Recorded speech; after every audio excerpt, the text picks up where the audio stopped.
Anda kembali bersama kami di Lansok. Sebelum melanjutkan kembali perbincangan bersama Dr. Marius, kita akan melihat seperti apa sebenarnya tanggapan warga atas pelayanan BPJS Kesehatan selama ini. Dan berikut beberapa di antaranya. Untuk pelayanannya alhamdulillah bagus. Ya untuk sekarang ini masih bagus gitu. Cuma saya minta lagi kepada pemerintah untuk ditingkatkan lagi menjadi lebih baik lagi, lebih bagus lagi gitu untuk pelayanannya. Dengan rencana pemerintah yang menaikkan tarif BPJS, bagaimana tanggapan itu? Kalau untuk saya pribadi sih tidak keberatan untuk kenaikannya. Tapi ya untuk pemerintah lagi kalau memang mau dinaikkan gitu, mudah-mudahan lebih maksimal lagi untuk bekerjanya gitu. Nanti pemerintah akan menaikkan harga BPJS, Bu. Tanggapan Ibu seperti apa? Ya gimana ya?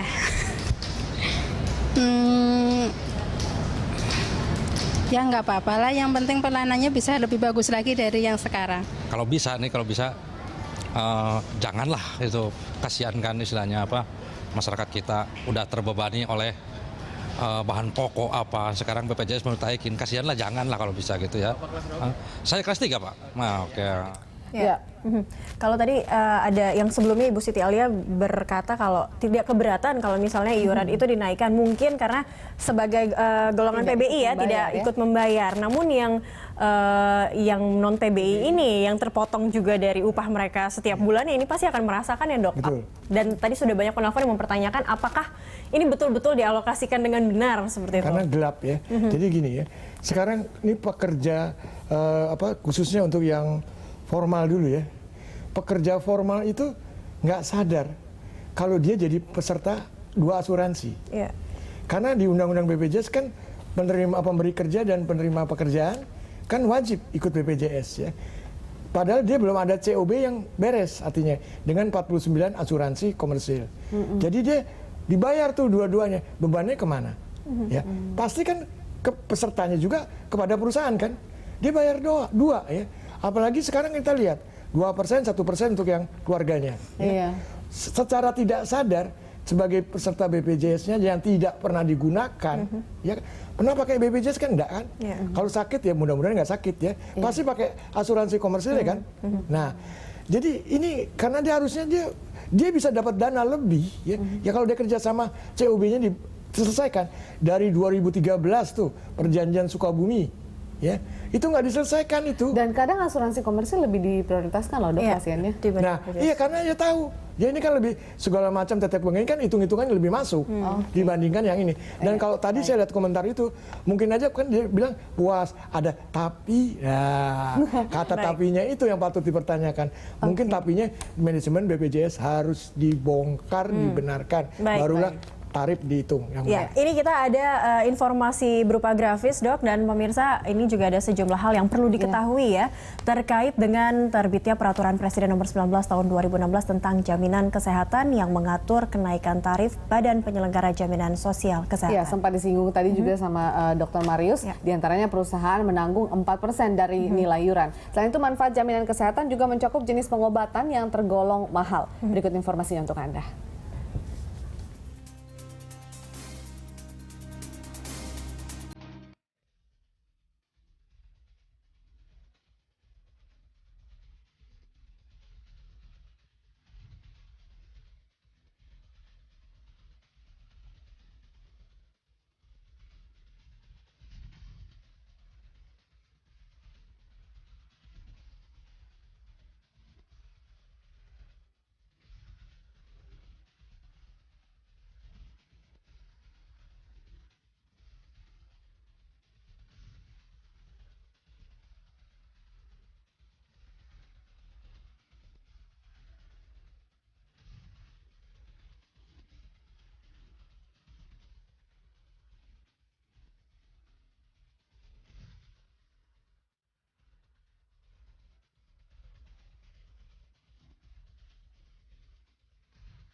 Iya, Nah ini kalau tadi masih ada satu pertanyaan dari Pak Yudi yang belum terjawab dan ada kaitannya dengan data grafis tadi kita itu tadi Pak, Dr. Marius, ada penyakit tidak semua di cover. Nah ini seharusnya kalau tadi layanan kesehatan harus secara nasional seperti itu, mencakup seluruh penyakit seharusnya. Betul, Nah ini seharusnya seperti apa BPJS Kesehatan? Jadi gini, ini kan namanya asuransi sosial. Ya.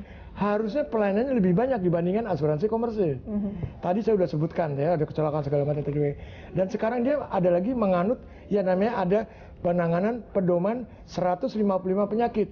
Ini yang mengeluarkan Kemenkes. Coba baca, serem di situ. Orang serangan jantung ditangankan di pelayanan kesehatan tingkat pertama.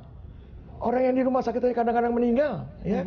Belum lagi fraktur terbuka, ya, patah terbuka. Itu kan ada golden period ya. Ditanganin di tingkat pelayanan kesehatan pertama.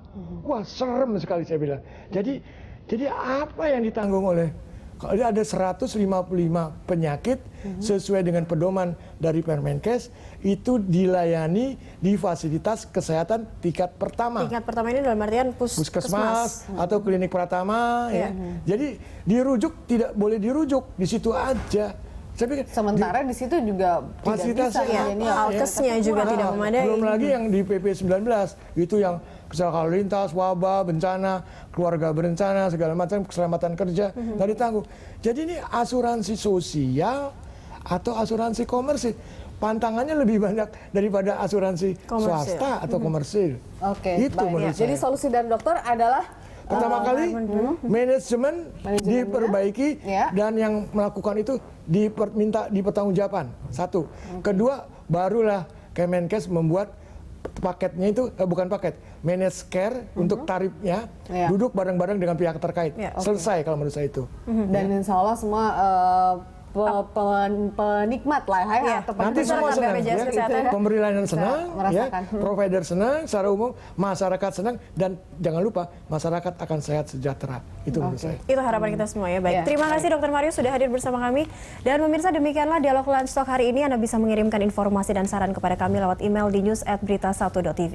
Ya, dan Anda juga bisa follow kami via Twitter, Facebook, dan YouTube. Nantikan Lunch Talk setiap hari pukul 13 hingga 14 waktu Indonesia Barat. Terima kasih dan sampai jumpa.